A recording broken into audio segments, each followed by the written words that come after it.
Hello guys, myself Saurabh Singh. I am teaching you 10th class some applications of trigonometry.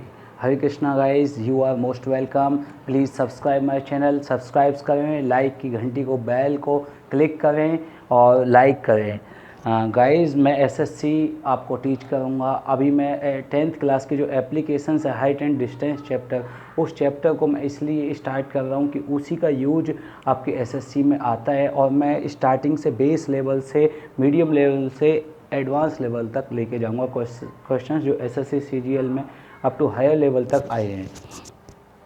तो guys मैं इस चीज़ को start करने वाला हूँ. यहाँ पर चैप्टर ये है आपका ट्रिग्नोमेट्री और उसकी सम एप्लीकेशंस ऑफ ट्रिग्नोमेट्री. इस चैप्टर का नाम है.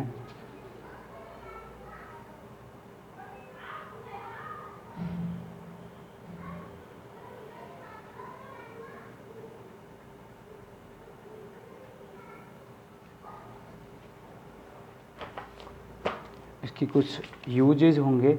इसमें टॉपिक दो हैं, line of site, angle of elevation and angle of horizontal line, angle of depression, line of site. ये पहले मैं आपको चार चीज़ें बताता हूँ. तो इसमें आपका क्या हो जाता है, एंगल ऑफ साइट. अगर आप कभी किसी मीनार को देख रहे हैं, कुतुब मीनार को देख रहे हैं या किसी चीज़ को ऊपर देख रहे हैं और आपको कैलकुलेट करना है उसमें कि इसकी हाइट कैसे निकलेगी कुतुब मीनार की, तो इसी टाइप के क्वेश्चंस गाइस इसमें पूछे जाते हैं और आते हैं.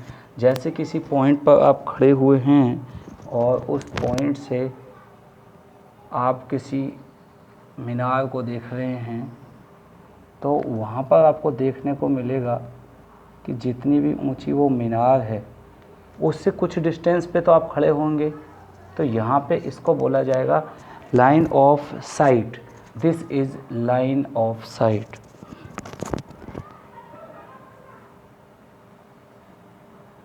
Line of site.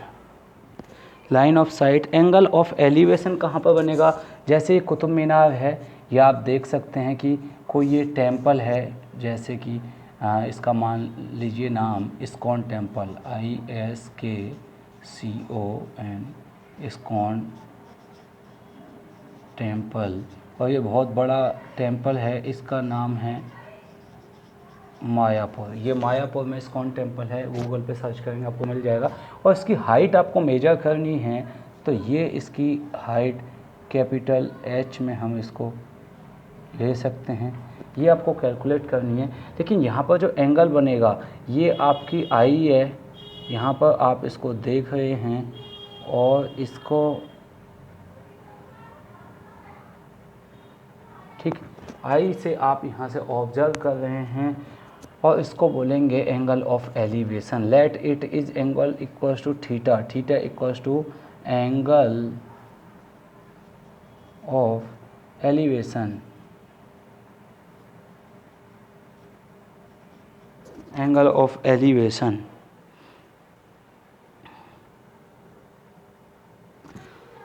तो एंगल ऑफ एलिवेशन यहाँ से हो गया. Let these are the points. This is the point A, B and C. कभी कभार आपको देखने को मिलेगा कि इस देखने वाले की भी कुछ हाइट है, तो उस हाइट को भी अकॉर्डिंगली ये लेगा कि अगर वो 5 मीटर ऊंचा है और यहाँ पर भी एक 5 मीटर की लाइन ड्रॉ हो जाती है, तो आप यहाँ पर देखेंगे ये C पॉइंट और ये D पॉइंट है, तो CDE means D is parallel to AC. अगर इसकी वैल्यू टोटल यहाँ से x है, x, तो ये वैल्यू भी हमारी कितनी हो जाएगी, यहाँ से यहाँ तक x. ठीक, ये पैरेलल लाइंस हैं, इनकी इक्वल लेंथ हो जाएगी. और अगर ये 5 मीटर की है तो यहाँ से यहाँ तक भी हमारी कितनी हो जाएगी, 5 मीटर.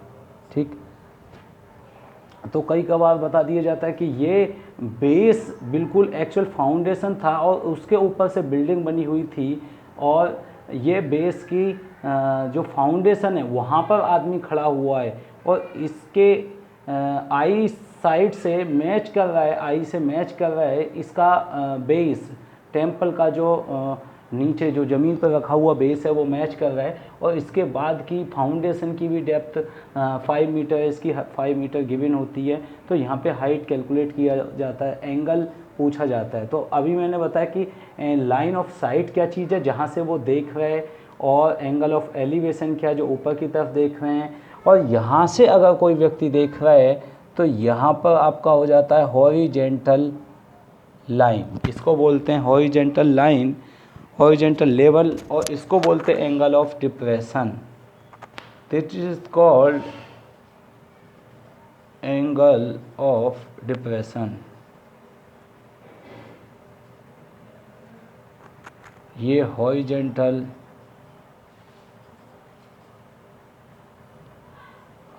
लेवल, हॉरिजेंटल लेवल यहाँ पर हम ऊपर से नीचे देख सकते हैं। इस केस में हमारी जो आँख है वो हमारी ऐसे बन चुकी होती है,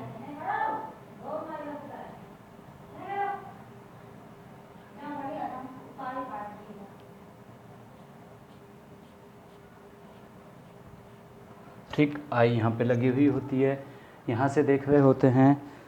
तो angle of depression this is also equal to angle of elevation because these are two parallel lines. ये तो पैरेलल लाइंस के बीच में एक ट्रांसवर्सल लाइन होती है, तो इनके एंगल्स की वैल्यू हमेशा इक्वल हो जाएगी।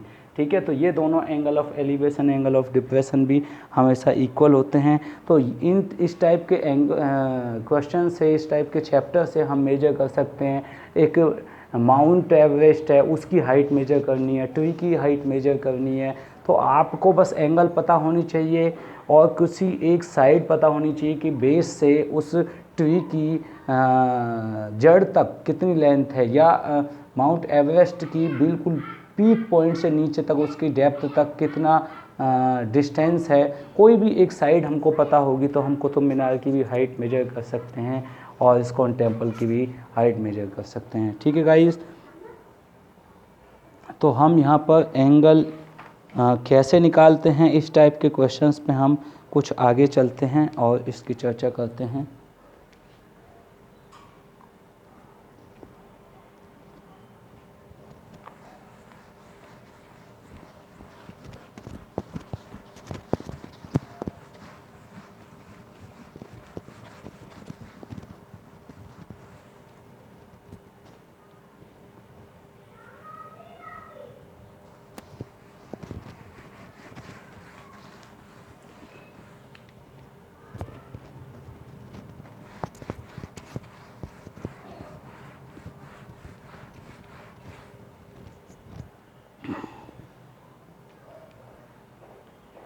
तो यहाँ पर फर्स्ट क्वेश्चन है, ए tower stands vertically on the ground.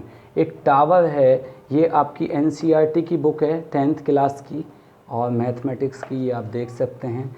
यहाँ पर एक एग्जांपल है, tower stands vertically from A point on the ground. तो अगर यहाँ पर एक पॉइंट है ग्राउंड पर और यहाँ से एक टावर आपका वर्टिकली स्टैंड करता है, यहाँ पे खड़ा हुआ ये टावर है, and from a point on the ground which is 15 meter away from the foot of the tower। तो यहाँ से यहाँ तक ये जो आपका पॉइंट है, इस पॉइंट से 15 मीटर की डिस्टेंस पर टावर खड़ा हुआ है यहाँ तक। इसके बाद बात करते हैं एंगल ऑफ एलिवेशन का, मतलब नीचे से ऊपर की तरफ एंगल होगा। Of the top of the tower is found 60 degree. तो यहाँ से टॉप ऑफ द टावर का जो एंगल है ये आपका 60 डिग्री है। और find the height of the tower, यानी कि इस हाइट को मेजर करना है। तो देखिए 10th क्लास में तो अगर हमें मेजर करना है तो इसका कंप्लीट डेरिवेशन मिलेगा, और अगर एसएससी में कंप्लीट करना है तो उसमें शॉर्टकट भी हम यूज़ कर सकते हैं। मैं सारा बताऊंगा। यहाँ से A B C let this is a triangle, in triangle पहले मैं एनसीईआरटी के तरीके से बताता हूँ, सब्जेक्टिव में अगर कैसे लिखना है। इन ट्राइंगल ए बी सी, यहाँ पर हम एक थीटा देख सकते हैं, टेन थीटा, यानी कि टेन की वैल्यू क्या होती है, बराबर होती है परपेंडिकुलर अपॉन बेस। जैसे आप यहाँ से देखते हैं, पाकिस्तान भूखा प्यासा अपॉन हिंदुस्तान हरा भरा। ये वैल्यू जो हमारी हो जाती है, ये किस चीज़ की वैल्यू होती है, साइन की, साइन थीटा की value perpendicular upon hypotenuse. Theta के सामने वाली वैल्यू जो ये थीटा यहाँ पर दिया हुआ है, थीटा के सामने वाली जो वैल्यू होती है ये परपेंडिकुलर होती है, और परपेंडिकुलर के अलावा थीटा के जो बेस की वैल्यू यहाँ पे होती है, ये हमारी बेस हो जाती है, और यहाँ से 90 डिग्री एक एंगल जरूर इसमें मिलेगा। 90 डिग्री के सामने वाली जो है इसे हम हाइपोटेन्यूज बोलते हैं, HYPO, हाइपोटेन्यूज, TENUS, हाइपोटेन्यूज। ठीक है,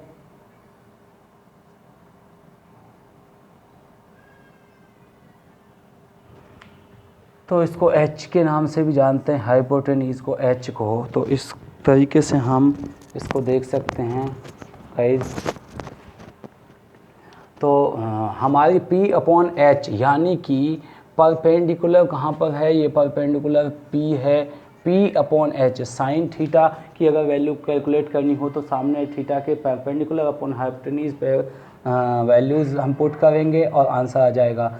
this one is sine theta के बाद में कॉस थीटा, और this one is tan theta. और बाकी इसके अलावा आप जानते हैं साइन 1 अपॉन साइन थीटा बराबर होता है कॉसेक थीटा के, और 1 अपॉन कॉस थीटा बराबर होता है सेक थीटा के, और 1 अपॉन टेन थीटा बराबर होता है कॉट थीटा के। तो इस प्रकार से आपको इनकी बाकियों की भी वैल्यू मिल जाएगी। H अपॉन P की वैल्यू क्या हो जाएगी, कॉसेक थीटा की वैल्यू हो जाएगी, और उसके अलावा B अपॉन H की बजाय H upon B sec theta की वैल्यू हो जाएगी, और B अपॉन P किसकी वैल्यू हो जाएगी, कॉट थीटा की वैल्यू हो जाएगी। तो अगर हमें इनकी वैल्यूज़ निकालनी है तो पहले कंडीशन में हमको साइन थीटा, यहीं से हम टेन थीटा की वैल्यू ले लेते हैं, बराबर P अपॉन B है। तो हम इसको, ये गाइज मैंने जो बताया है आपको, ये चीज़ 10th क्लास में भी लिखने की ज़रूरत नहीं है, लेकिन आपकी फर्स्ट क्लास इसलिए मैंने बताया है। तो टेन थीटा की वैल्यू हमारे यहाँ से P अपॉन B करके आएगी, यानी कि इसके सामने वाली वैल्यू परपेंडिकुलर जो है हमारी H के इक्वल अपॉन बेस की वैल्यू कितनी दे रखी है, 15 मीटर। और अब यहाँ से टेन थीटा की वैल्यू हम पुट कर देंगे, और टेन थीटा की वैल्यू कितनी आ जाएगी, यहाँ पर गाइज आप देख सकते हैं टेन थीटा की वैल्यू 1060, यानी कि 1060 बराबर है H अपॉन 15 मीटर। तो हमें H की वैल्यू निकालनी है, 1060 की वैल्यू होती है √3 इंटू 15 बराबर हमारी हाइट हो गई, और यहाँ से H की वैल्यू कितनी हो गई, 15√3। अगर इसको आगे सॉल्व करना है और तो √3 की वैल्यू 1.73 होती है, इसको 15 से मल्टीप्लाई कर देंगे, आंसर आ जाएगा 15 × 45, 4 15 × 90, 15 7 105 और 4 109, 15 कम 15 और 10 25, यानी कि इसमें 2 पॉइंट के बाद आंसर दे दीजिए। इतने मीटर इसकी क्या आ गई, इतने मीटर 25.95 हाइट आ गई हमारी इस टावर की। तो गाइज ये था बिल्कुल वेरी सिंपल क्वेश्चन। इस सिंपल क्वेश्चन से आपका बेस क्लियर हो जाता है, आपको समझ में आता है, और ऐसे ही फिर टफ क्वेश्चन भी कुछ नहीं होता। एक चीज़ को समझने का एक लेवल होता है, वो चीज़ समझ आ जाती है, फिर वैसे क्वेश्चन भी इजी होते चले जाते हैं। तो हम बाकी क्वेश्चंस पे भी अभी डिस्कस करते हैं नेक्स्ट क्वेश्चंस पे गाइज।